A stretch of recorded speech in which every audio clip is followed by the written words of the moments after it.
মাথা ঠান্ডা রেখে এই অবস্থা, তাহলে মাথা একটু গরম হলে কি হইতো? 5 আগস্টের সময় ছাত্রদের পক্ষে ছিলাম, এটা তো সবাই জানে। আমি ঝিনাইদহ ছিলাম, র্যাবে ছিলাম, র্যাবের কোম্পানি কমান্ডার ছিলাম, এটা 2019-20 সালে। তো ওই সময়ে আমার এখানে কোনো ধরনের কোনো ওই নাটকও হয় নাই, জঙ্গি নাটকও হয় নাই, কোনো ক্রসফায়ারের কোনো বিষয়ও নাই, কখনো মানে কোনো দিনও একটা এরকম কেউ বলতে পারবে না। ওই বোম করার বিষয়ও নাই। এখন কোনো ভুক্তভোগী যদি এরকম থাকে, সে যদি বলতে পারে নাম ঠিকানা সহ, তাহলে এটা আপনারা যাচাই বাছাই করে দেখতে পারেন।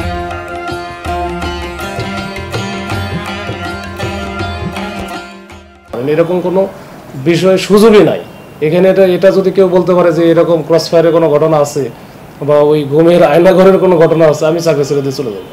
আমার চাকরি করার দরকার নাই, এই কাজ কখনো আমি করিও নাই। আর আমরা পারলে ভিতরে ভিতরে বহু যে পরিমাণে সহযোগিতা করছে, আমাদের চাকরি থাকে না। তো এইটা উল্টাটা যদি এখন এসে বলে, তাহলে তো সেটা আমাদের জন্য খুব খারাপ। এমনিতেই 5 আগস্টের পরে, 5 আগস্টের সময় আমরা কী করছি এটা পাবনার মানুষ জানে, পাবনার প্রত্যেকেই জানে। এটা তারা এত অকৃতজ্ঞ না যে এটা ভুলে যাবে। ইভেন ঝিনাইদহ যখন ছিলাম তখন তারা দেখছে যে আমরা কী করছি। আমরা পলিটিক্যাল লাইনে কখনো হাঁটিই নেই, ওখানে কখনো কেউ বলতেও পারবে না।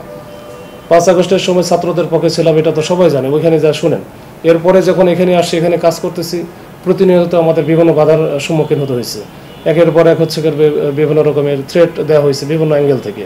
তো এগুলো নিয়ে যদি এখন উল্টাটা হয়, এখন নতুন এদের মধ্যে থেকেই যদি আবার আমাদেরকে এটা এইভাবে ব্লেম দেওয়া হয়, তাহলে এটা দুঃখজনক। সেটা হয়তো না বুঝে অনেকে অনেক কথা বলতে পারে, বা এটা আমার সম্পর্কে যদি জানতো, তাহলে আমার মনে হয় আমি একেবারে শতভাগ গ্যারান্টি দিতে পারি এই কথা জীবনে বলবে না।